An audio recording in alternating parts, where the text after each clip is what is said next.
replacement window and door installations. And without a doubt, the biggest failure rate that we see within a weather barrier typically around window and door penetrations.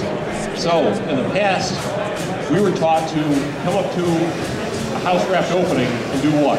Cut an X in it, right?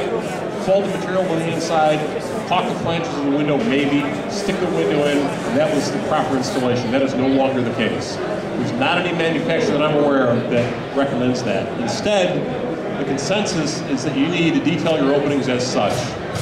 Start at either corner. Cut, diagonal cut up, whatever, 4 or 5 inches from the corner.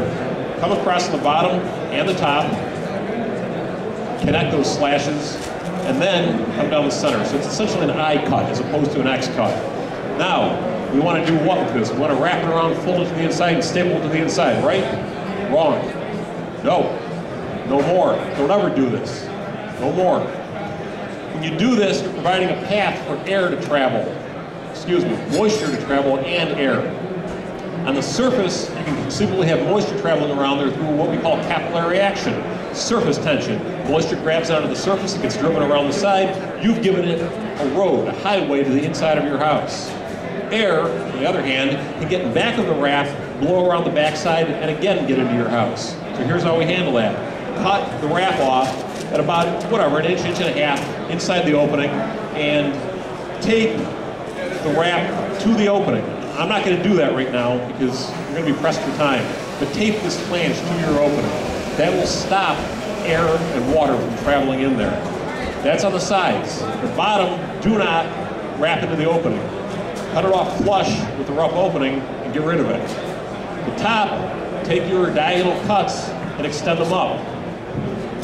Again, 5, 6 inches, whatever it is, whatever the width of your tape's going to be, which we're going to get to in a minute. And, here's our stapler, here we go. And lift this up out of the way.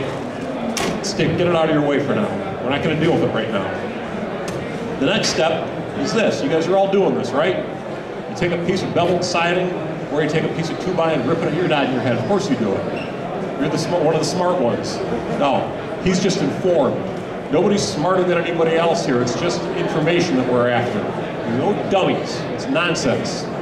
All this information is readily available to everybody out there. It doesn't make anybody smarter than another. It just makes you better informed, and that's what we're here for. You take your piece of siding, or you can make these yourself. Butt edge, thick edge to the inside. Place it down on the sill. What have I done by doing that? I've created a negative pitch, a back pitch to the outside.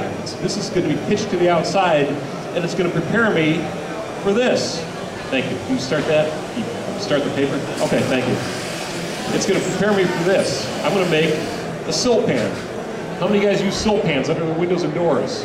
What do you use? What do you guys use? What do you use to make the sill pan? What's it fabricated out of? Speak up. What is it? You use peel and stick. Okay. Anybody use metal? Lead. Lead. Lead?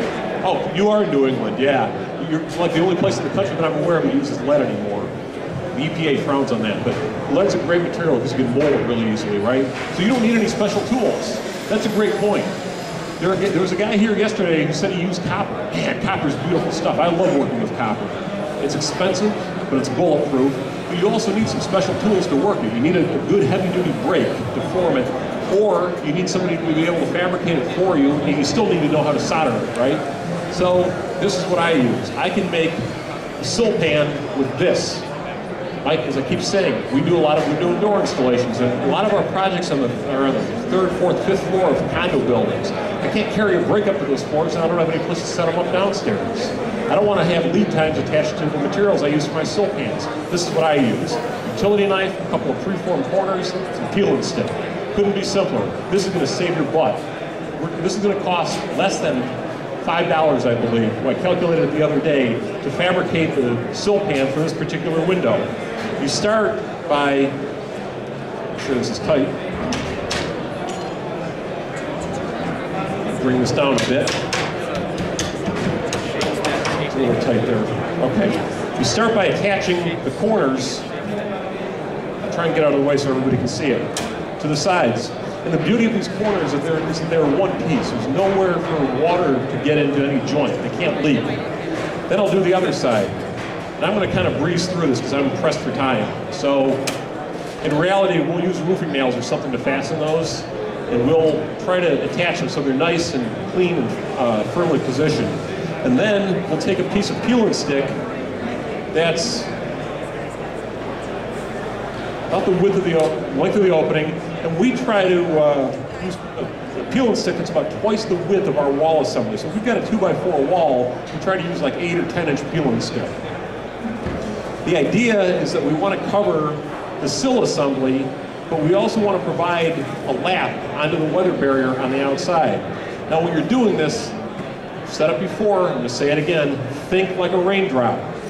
I was taught that, and I didn't get it at first initially when I was 16. I've gotten it since then. Think the way that water would actually work in this situation.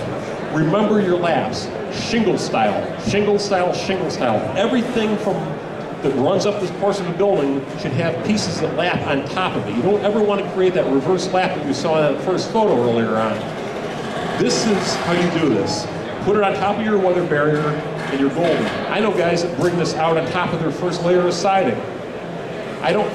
Personally, I don't see any problem with that, but I haven't seen it done in widespread use, so I don't know if there are problems with that. So keep that in mind. So we've got our sill pan. That's all there is to this. You've got 3 components to making this sill pan, and if that window leaks, and there's a chance it will leak, you're protected. The water that gets in there is going to run back out on the surface of the building. There was a study done that I read about recently, and I'm sorry that I can't recall who it was done by, but there was a building institute, a scientific institute, that did a study of new construction windows and tracked their installation, and over 25% of new construction windows leaked at some point within the first, I forget how many years.